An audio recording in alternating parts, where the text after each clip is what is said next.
Cheers! Welcome to Movie Bitches! Episode 163. Tonight we're reviewing Home Again. Home Again? Home Again. Home Again. I don't know. The whole movie, I was like, why is this called Home Again? what the fuck is this movie called Home Again? And then they played the song. Well, they played the Carole King song. Yeah. And I was like, is that why?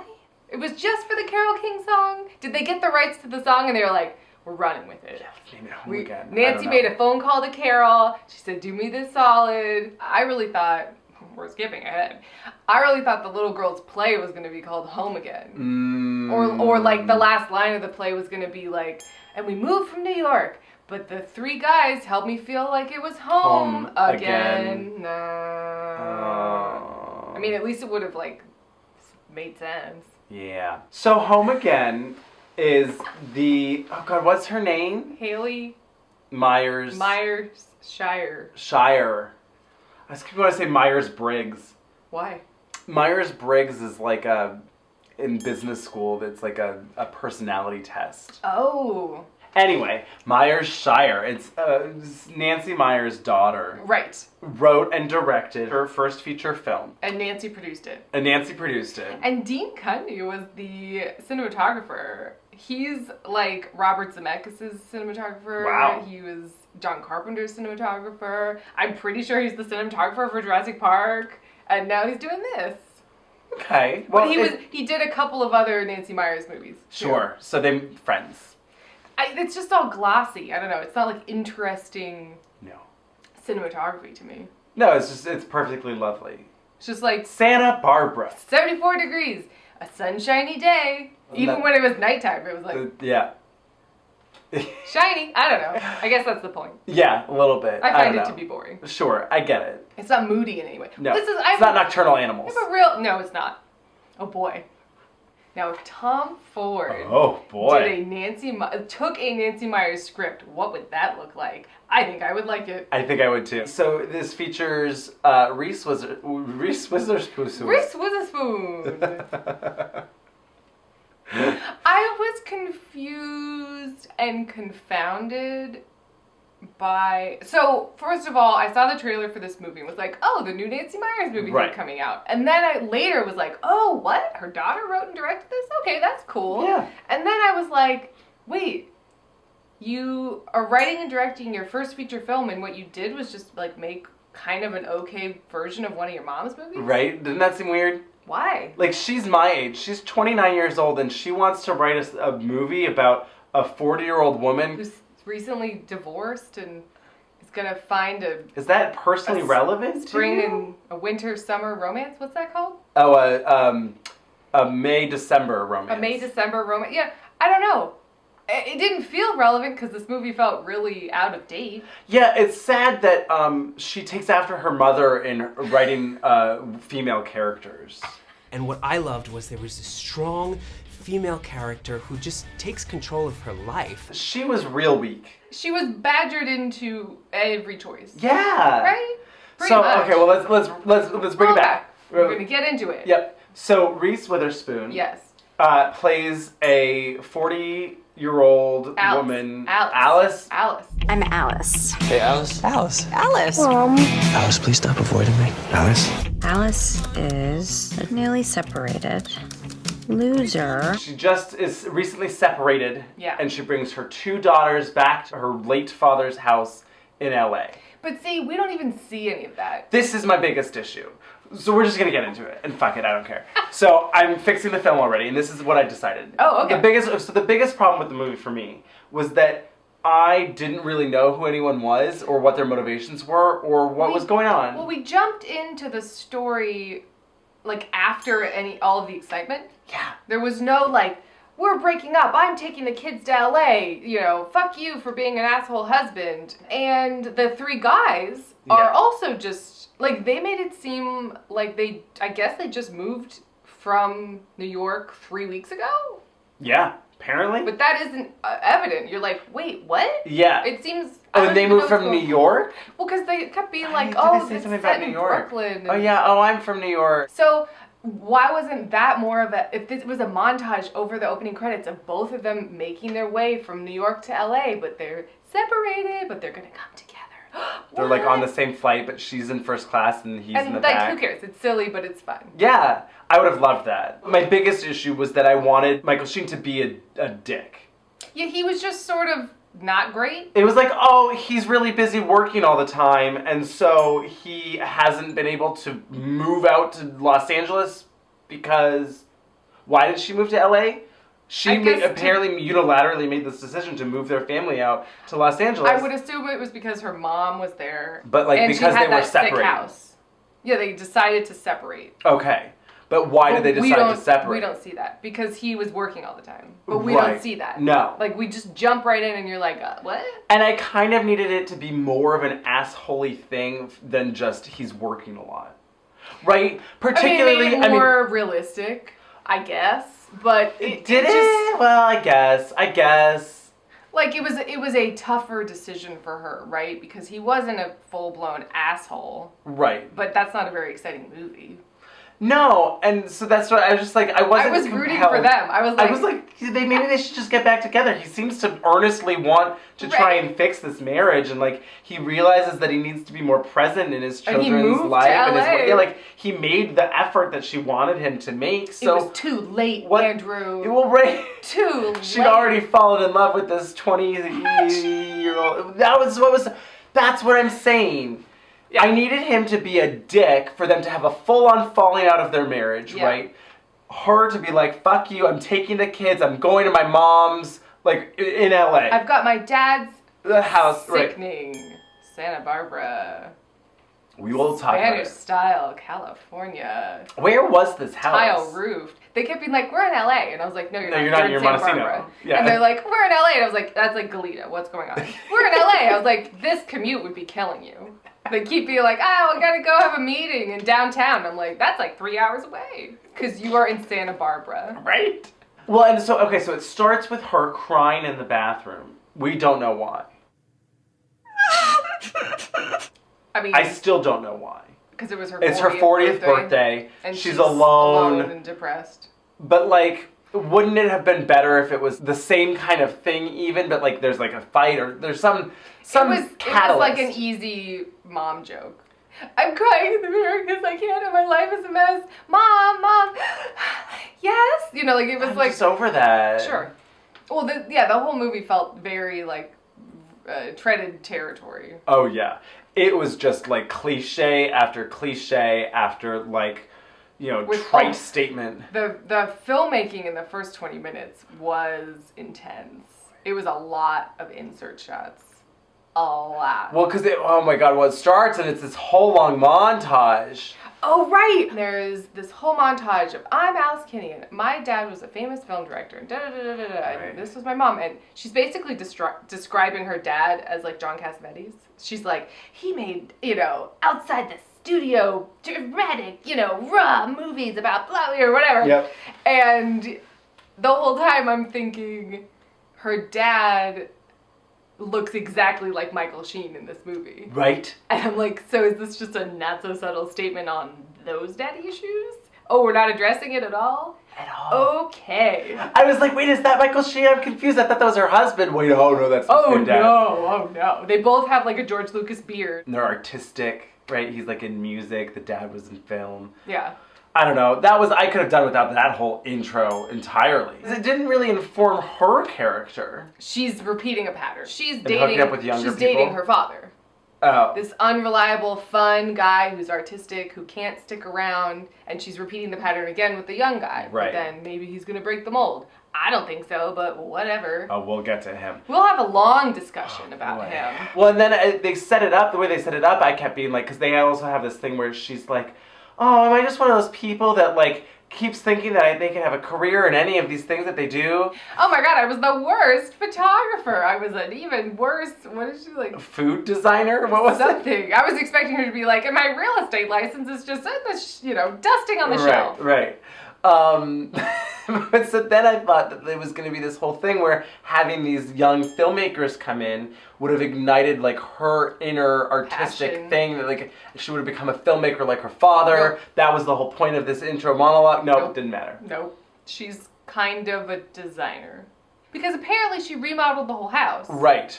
But then, how long have they been there? It didn't seem like very long. How much money did she spend redecorating this house? A good amount. Those sheets. Okay, that was Michaela when I was talking to her. She was like, Oh yeah, we're gonna talk about this. So we went to the after party for this movie. We got to go to the premiere because we're fancy and shit. yeah. We went to the after party. Last year at Sundance, Andrew started chatting with Michaela Watkins because she's she fabulous. is fabulous, by the way. And she fucking recognized Andrew at the party. Was like, wait a minute. Hey. Who's that? And then they just chatted for like 15 minutes or so, and I was like, okay, I'll just stand over here. So what'd you talk about? Tell me more. Well, we, so she goes like, those sheets, I want to know what those sheets were. I'm assuming Egyptian cotton. I mean, right? That's what I was. But anyway, so I was saying that they should do like pop-up video, but like where you can But just the like next one- Amazon, like and Nancy was like, oh, and then here's like the Breville blender that you can buy, and like, here, oh, those sheets, you like those sheets? Click. Oh, that hanging crochet chair. Yes. Yes, Amazon. That's a great idea. Right? Like, why hasn't HGTV or one of those shows bought the collection of Nancy Meyers movies and done Just that? done that. You want your house to look like this fabulous thing? Here.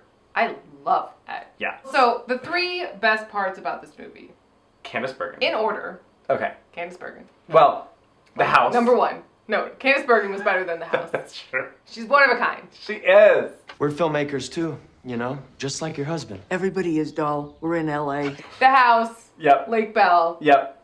/ The little girl. the little blonde girl. Obviously. Oh my god. She is most certainly one of the founders of Fabulous Cunt Island. I mean, she is just really fabulous. And if you haven't looked at her Instagram, Bergen bags, almost every other picture is her and Diane Keaton. And I'm like, can I hang out with you guys? I'm serious. Oh, we're just gonna hang out and watch the eclipse? Let me look fabulous. Yes. Well, it was also weird. So I, like many other people, I don't think you watched Pretty Little Lies, Big Little Lies, Pretty Little Liars, Big Little Lies. Yeah. I watch them both. It's confusing. But anyway, I heard it's great. Big Little Lies, Reese is basically playing the same character, except on Big Little Lies, it's like, and there's a seedy underbelly of darkness and evil and fucking shit's going down and she's not as perfect as you think she is. And so the whole time I was like, this is some weird, glossy, Hollywoodized version of it. Like, she's literally driving her kids to school in the car and it's like an identical scene from Big Little Lies. It was very bizarre. It's weird. It was very shellacked. It was so cliched. I, at a certain point, was like, if they did a different edit of this could be a fabulous parody of Nancy Meyers movies. Like, if the Zucker brothers just did a quick pass and there was a few sight gag jokes in this, it could be like an hilarious parody. Okay, so I feel like I have to be honest with you right now. I don't know if I'm in love with Nancy Meyers like I thought I was. I feel like it's Stockholm Syndrome or something. You know what I think it is, at least for me? Yeah. I think somehow... You conflated Nora Ephron and her? Yes. Yeah, because Nora Ephron's fucking fabulous. Nora Ephron's movies are amazing. Yeah.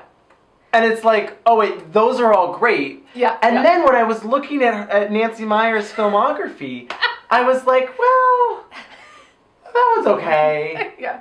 Because there's not that many. She's only directed a few films. Right. Parent Trap was great. Parent Trap is fucking fabulous. It's a masterpiece. The Holiday I really liked. I like The Holiday a lot. I have my problems with The Holiday, but I like it a lot. I do too. Mostly Jack Black, but you know.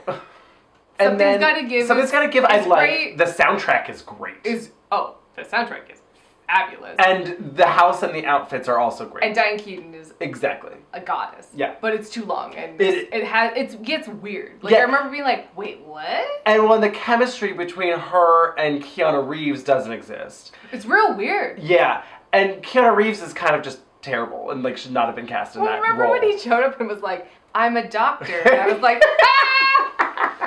What? Oh, no. Oh, he's serious. I feel like she fills a void of, I'm excited that there's a female filmmaker who's making rom-coms about women, but then when you really start to think about the movies, you're like, well, it's not the best. But I'm excited that, somebody's doing it. Sure. No one else is filling that niche. No. They all seem to be just, a little bit, all of the characters are kind of just, Well, this was better than It's Complicated. Oh, God, that movie is just god-awful. I can't. That was a parody of itself. Yes. But, I was like, oh, wait a second. This is not... Oh, no, I've been bamboozled by Great Kitchens. Oh, no. Now, if Nancy Meyers directed, a Nicholas Sparks movie, I could be down for that. Because I feel like... I could get into that. It would be a little bit darker, but, it would all look great. Nights in Rodanthe, ooh, yeah. But I already love the house in Nights in Rodanthe. Right. I mean, that's the best part about that movie. Which I feel like is what you say about most Nancy Meyers movies. Oh, when yeah. you really think about it. It's the best part's the house. You're always like, oh, that house was fabulous, though. Oh, my God. That pool? Yes. The guest house? Can yes. we? All of it. I want this house. Where is it? I want it. Santa Barbara. I don't know why there weren't more scenes around this fabulous pool. Wouldn't it have been great to have the 3 young boys just in little briefs sunbathing on a lounge chair? Well, it was weird. So on paper, I feel like this movie is, and then 3 sexy young guys who are titillating her are moving in and oh my gosh, but they were all not cute. No, they were all insufferable. I found the main guy to be repulsive. Repulsive. I'm sorry. He wasn't he's an attractive. Oh, sure. He's an attractive person. I found him to be repugnant. I did not want them to fall in love. Nope.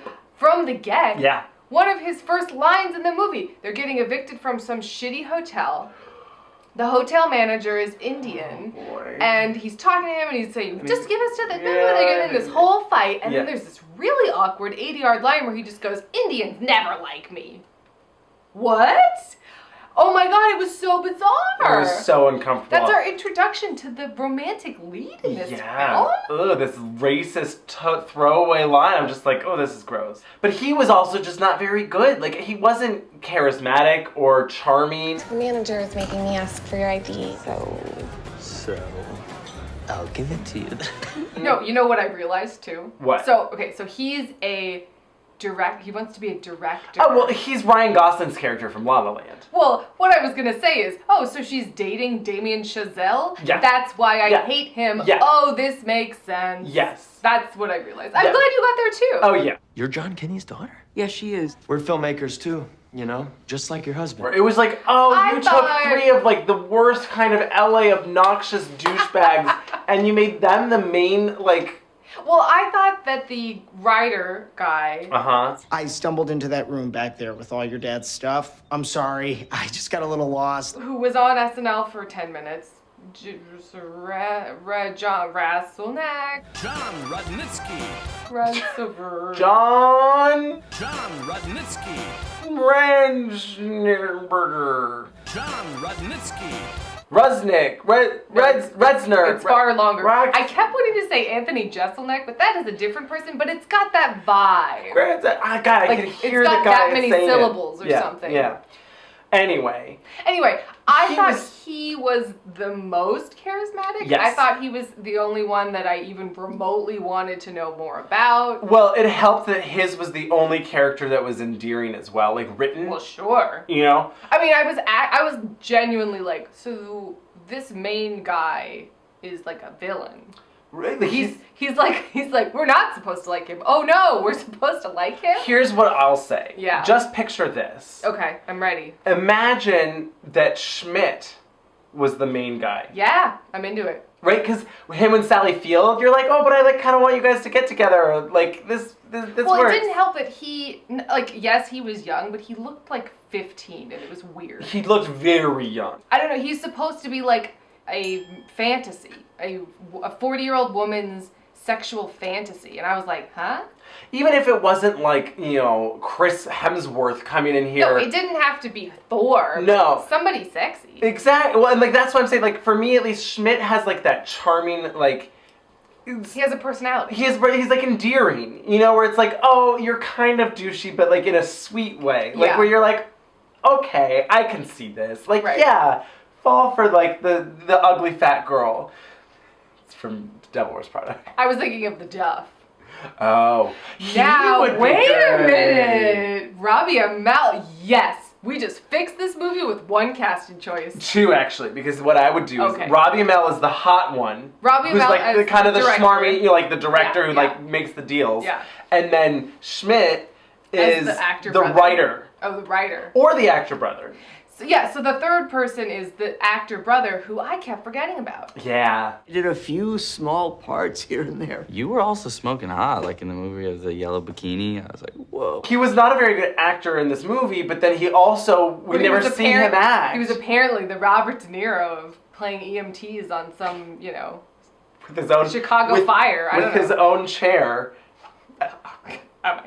He's like, I'm going out on auditions. And he walks out of a trailer in an EMT outfit and has a director's chair with his name on it. I was like, I call bullshit. Part of it was that they didn't really establish who they were, right? Well, so they made it seem, this is what I gleaned from piecing things together. They made it seem like they all grew up in the same small town. Yep. They've been best friends forever. Yep. They've been making movies in their backyard, like Son of Rambo style. They needed to establish that for sure, have a picture montage or something.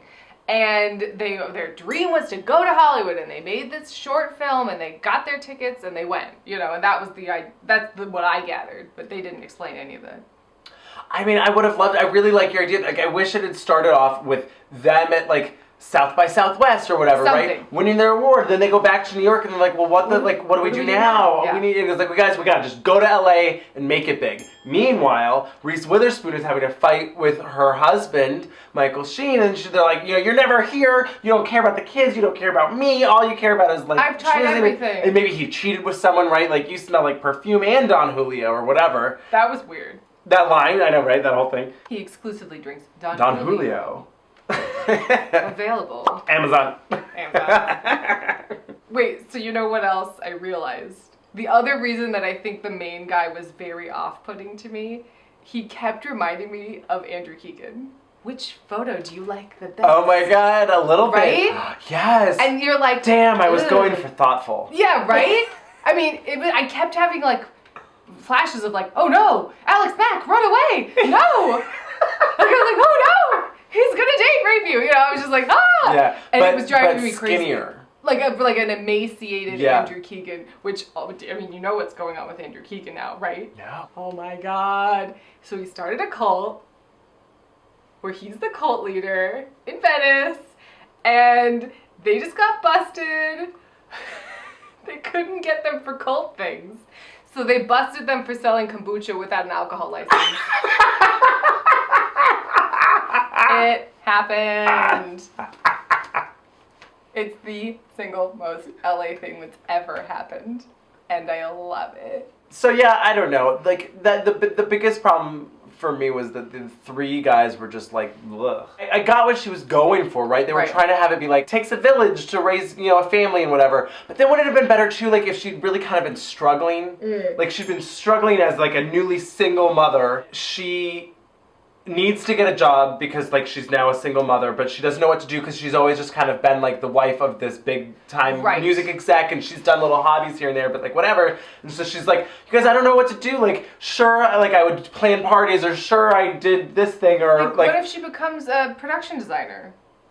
Love it. Love it. Or they're a new film that they're making because she's so great at design. And her dad was a filmmaker, so she's got a lot of people she can talk to. It only makes sense. And that's what I was waiting for, was it for it to become like this growth thing for her, where I guess did her character grow? She grew a backbone by saying, I want a divorce at the end, I guess. Like, kind of. We're supposed to assume that she had the backbone to say, I want to separate and I'm going to move the children. So no, to West. the answer is no. No. She never really does anything. It's just like, oh, and then she had a little tryst with this 27-year-old boy. They lived in her house for a little while, and now they moved out. Yeah, it was not transformative for anyone. Not really. I mean, I guess the guys, like, realize that they have to stay grounded. It was a lot of, like, starting of ideas and then dropping ideas. And like, well, we'll kind of set this up, but it doesn't really matter. Can we talk about that, like, going out montage? Oh, boy. She loved to do this thing where it would be like, like they would like have fake conversations. Oh, well, I mean, why like show a boring scene of bad dialogue when you can just have a song play over it and not hear any of it? That was most of this movie. Right. But anyway, he picks her up at this bar, and I'm kind of going, yes, she's cute, she's Reese Witherspoon, but why are you so into this lady in this point in your life? One of four things should have happened. Yeah. Either one, he should have been kind of drunk. No offense to Reese Witherspoon. She looks great. She looks fabulous. But she doesn't look 27. Well, his character was smarmy, LA ladies man, director, pseudo-intellectual artist, right? And so you're like, okay, why her? Yeah. So here's okay. It would have been easier to fuck the bartender and stay at her place. Yeah, I think the bartender is slightly under the impression that I'm taking her home tonight. And seemingly in his Right? mind. That's why, okay, so there's like multiple different ways it could have gone. Yeah. One, oh my god, I spilled your wine all over you, or something, right? Yeah. Where he's now indebted to her and is like, let me buy you guys a round of drinks because Right. it's like my fault, whatever. We they got sit to down, they got to talking. talking, they really like each other. Oh my god, this is so much fun. Like, we really get along. Oh, you love movies? You know all about these movies, the old movies? How do you know about all these old movies? Oh, it's like a long story, I'll tell you later. You know, and then, oh my god, they drunk. You've never seen Rebel Without a Cause? I love that movie. Oh my. What? Oh my. You've never seen it. I've never seen it. Oh my. But he is Damien Chazelle. Well, We're both in agreement, right? Yeah. He's a pretentious cinephile. But not in asshole. this fixed version. Not in the fixed version. No. Then he's Armie Hammer. No, he's Robbie Amell. Robbie Amell. I'm telling you, they should have cast Robbie Amell. That really would have fixed this movie. It really would have. He would have been really cute, and like he would have been so hot. He would have been ripped and hot, and exactly. like you would have when he took his shirt, because there's a lot of scenes of him like taking his shirt off and people being like, "Oh my god!" But he just looks like a skinny He's guy. like, and you're he's like, oh. I mean, he's not unattractive, but he's not like drool worthy. No. What I almost kind of wanted too is if that had been the case, if they're like, oh my god, we have to figure out where to stay. It's Right. It's 1:30. They're like last on call, Airbnb, right? like, last oh no. call. What do we do? Hotel tonight? I don't know what to do. We have to find somewhere to stay. She goes, you guys should just stay with me. Yeah. I have a guest house. You know, whatever. Then. Oh, but then she would have been making an actual conscious choice in her life that was like up to her and like a decision. A woman she making solely decisions made a by woman? her safe. By her safe?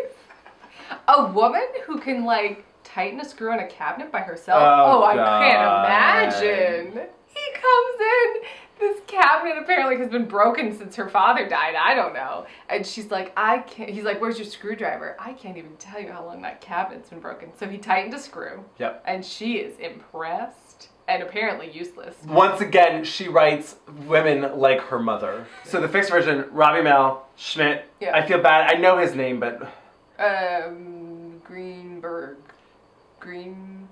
whatever. And then some other like cute, hot. Well, yeah, I kept thinking of Prime. Yeah. Brian Greenberg is the guy in that. Oh, okay. And he's hot. Yeah. And they're super sexy together. And you're like, oh, this makes sense. And then that resolves itself. And they're like, oh, well, we both taught each other something and we knew it wasn't going to last forever. But like, we both grew in different ways. And like, had this relationship was important to us for these reasons. You know who could play the hot actor brother? Is my friend Parker, who's on, Who looks like Robbie Amell. A little bit, yeah. Like, you know, it's like that. So then they could be brothers. And like, he's the hotter one, but like he's a little bit more simple. Yeah. And like he's really sweet though. You know, He's it's like so the caring one. He's so sweet. But he's like the actor, right? And he's like sweet. Yeah, I wanted him to be kind of a dumb idiot. His character was confusing. Right? I found him to be the most confusing because he punches Michael Sheen in the face in front of his children. Yeah. And it's not cool at all. And not really for any reason? And not really for a particular reason. I thought at some point it was going to become, they're all three in love with Reese Witherspoon. Because at some point, main director guy is like, I know what this is. you're jealous because you're in love with Alice too. And he's like, I am not in love with her, okay? I just love a lot of things about her, like her face and her personality. and so then I thought, oh, the third guy punched him because he's in love with her too? Maybe. They seemed like sad little orphan puppies. Like they were pound puppies. And I was like, well, you guys are weird. Yeah. You were crossing some boundaries. Yeah. And you're bizarre. It wasn't great. It was like mutually they were all in love with their mom and her. Yeah. Like it was confusing. It was confusing. I just realized this movie should have been called Mommy Daddy Issues. Yes. Mommy Daddy Issues in beige. Oh wait, but so what in my fixed version, she's drunkenly like, oh my god, you guys can just stay at my place. And then they get back, and then you have like this silly scene of them drunkenly like scattered around the house where she keeps running into all of them, and they're all just kind of flirty, right? They're all into her, and she's kind of all into these young hot boys. Bedroom farce. Exactly. Which one should I take? You know, like the doors are opening and closing and all over the place. Right? But then over time, it turns out that she and Robbie Amell are the ones that really gel, and they start this little relationship. Yeah. And then maybe there's some jealousy, right? Because they all still felt let on. There was chemistry there. Or she just fucks all three of them, and it's that kind of movie. Yeah. I don't know. The new Nancy Meyers movie, The Harem. Starring Reese Witherspoon. Yeah. But so I would have just been more, like, so much more down for that. It totally should have been too. Like, yes, the daughters served a purpose, but what if it was like, oh, it's the daughter's week or 2 weeks with the dad in New York, and she's like, what am I gonna do? I'm all alone in this giant house. Oh, hello. Yes. And then Candice Bergen keeps showing up in the morning like, How was your spring break, kids? Because mom was a slut. Now, see, that's the bad moms that I want. Yeah. I definitely wanted more objectification of the men. Right? Like, I think it would have been fun to play with that, where it's just like, these three hot men fell into her lap. Yeah. And it's like, let's have some fun. Oh, also they cook, also they babysit. You have free living childcare, full-time tech support, and sex. They're presented like they're perfect. They know how to do everything. Why? Here margaritas and blah, blah, Right, blah. so they're having like margarita night. They're bringing out all these trays outside, and they're walking into her backyard, and she goes, where are we going? And I was like, it's your backyard. We're in your backyard. You're holding a tray of guacamole. What? And then they set up like this stupid sheet and a projector of the 35mm print of her father's movie. Oh God, that was so much. Oh, she's got a whole room full of her dad's old stuff. Yeah.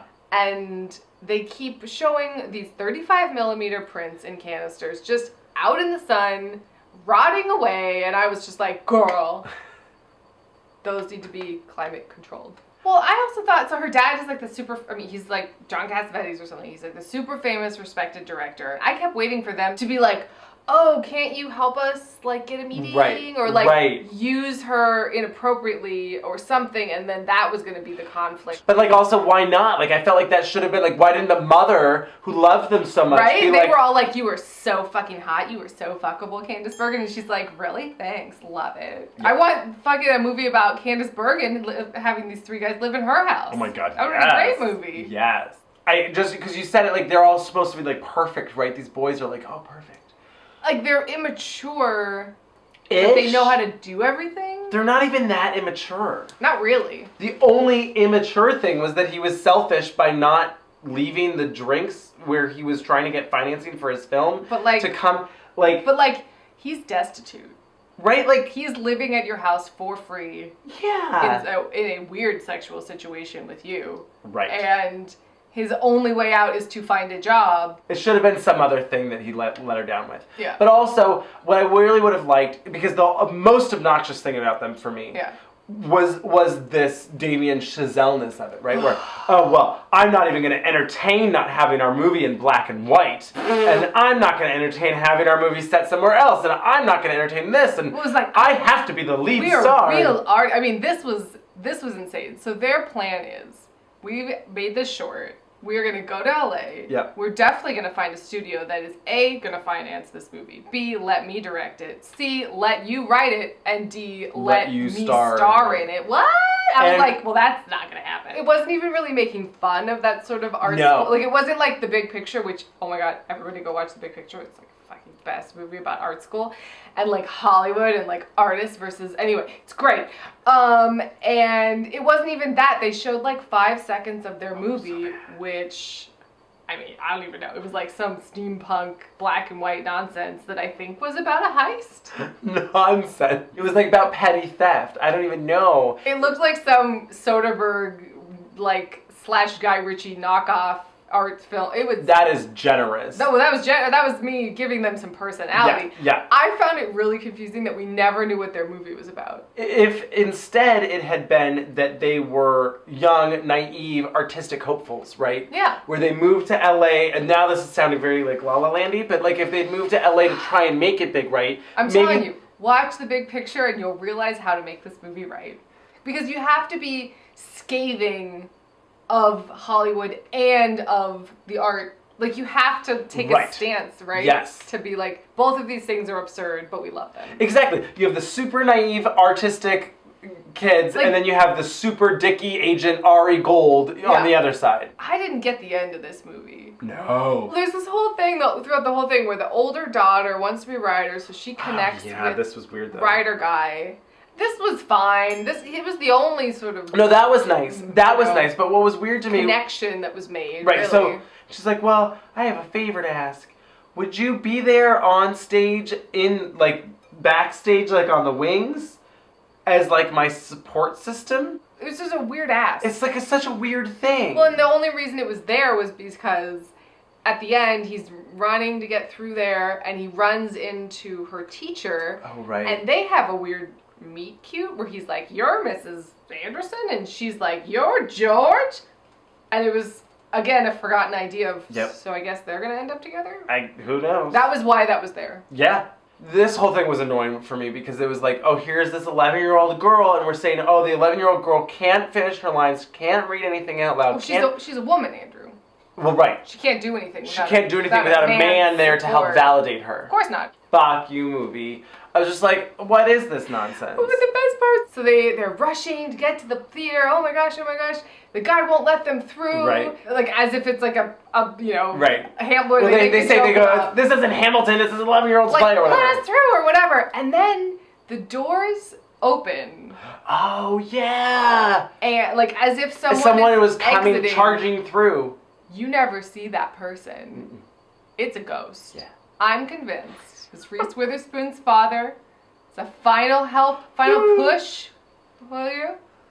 To help. The last scene is dinner after the show where everyone's just glowing about how, it was a smash hit. But then it's just like this stupid nonsense scene where, again, there's dialogue that we don't hear. Carole King is playing, Home Again. I just didn't understand. And then Reese Witherspoon is watching tennis, apparently.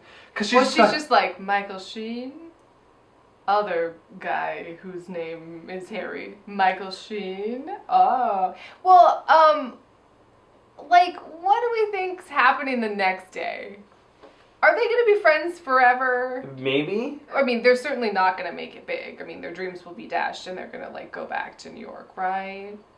Who knows? The writer guy will get a job. April, they're super talented. The writer guy's going to make it. That was the other stupid thing about the director guy never directed a thing. A goddamn thing. We never saw him do anything except be a gross Well, he was more like a producer than a director, right? He's like producing the film. In the movie, but he's supposed to be like the director. Right. Why didn't he get involved with the school play or something and be like, oh, I'm going to teach you how to act because I'm a director because you have stage fright, little girl. Oh, I'm busy fucking your mom. Whoa. I didn't care for it. It was creeping me out. They kept having all these scenes of them fucking and then him sneaking out. Right. And I really was expecting a scene of that little girl to walk in and be like, Mom, and then him be like, oh, here's my penis, and then be like, ah! She was putting her daughters in an inappropriate and weird situation. That is true. I would say you could like Netflix it, but don't really, or Redbox it, but like I'm good. I didn't really need to see this movie. Right. I'm still flabbergasted that of all the choices that she made, she decided to make just another Nancy Meyers movie. Right? It seems weird. Was that because like you think that she thought it would be easier to get made? I couldn't tell you. I found it. I feel like you have like a blank check of sorts. Like, oh, my mom's Nancy Meyers. She knows all these people. Blah, blah, blah, blah, blah. Here I am. I'm going to make my first feature film. I want to make something that, like, wouldn't you make something that's, like, more personal? It seemed like her mom had this script kicking around. The most I could say is it made me want to take a vacation to Santa Barbara. Rent a fabulous house. Oh, yes. And find 3 hot boys. Cheers to that.